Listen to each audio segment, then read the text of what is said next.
2 Samuel chapter 5.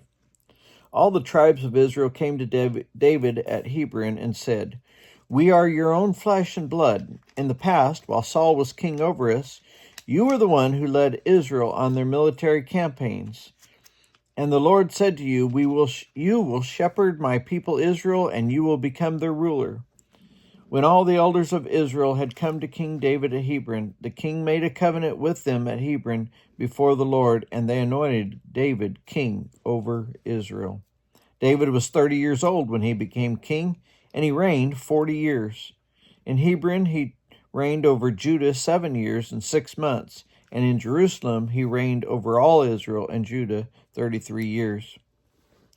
The king and his men marched to Jerusalem to attack the Jebusites who lived there. The Jebusites said to David, "You will not get in here. Even the blind and the lame can ward you off."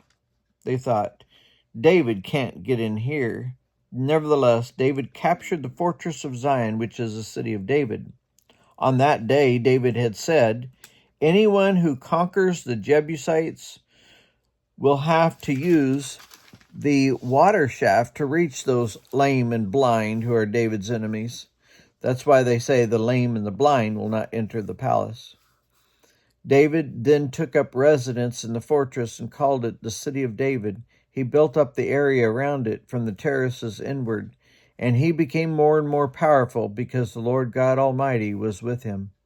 Now Hiram, king of Tyre, had sent envoys to David, along with cedar logs and carpenters and stonemasons, and they built a palace for David. Then David knew that the Lord had established him as king over Israel and exalted his kingdom for the sake of his people Israel.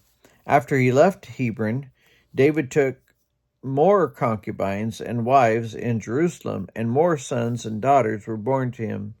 These are the names of the children born to him there: Shemua, Shobab, Nathan, Solomon, Ibhar, Elishua, Nepheg, Japhiah, Elishama, Eliada, and Eliphadeth.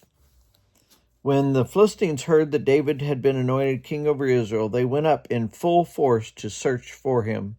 But David heard about it and went down to the stronghold. Now the Philistines had come and spread out in the valley of Rephaim. So David inquired of the Lord, "Shall I go and attack the Philistines? Will you deliver them into my hands?" The Lord answered him, "Go, for I will surely deliver the Philistines into your hands." So David went to Baal-perazim, and there he defeated them. He said, "As waters break out, the Lord has broken out against my enemies before me." So that place was called Baal-perazim. The Philistines abandoned their idols there, and David and his men carried them off. Once more the Philistines came up and spread out in the valley of Rephaim.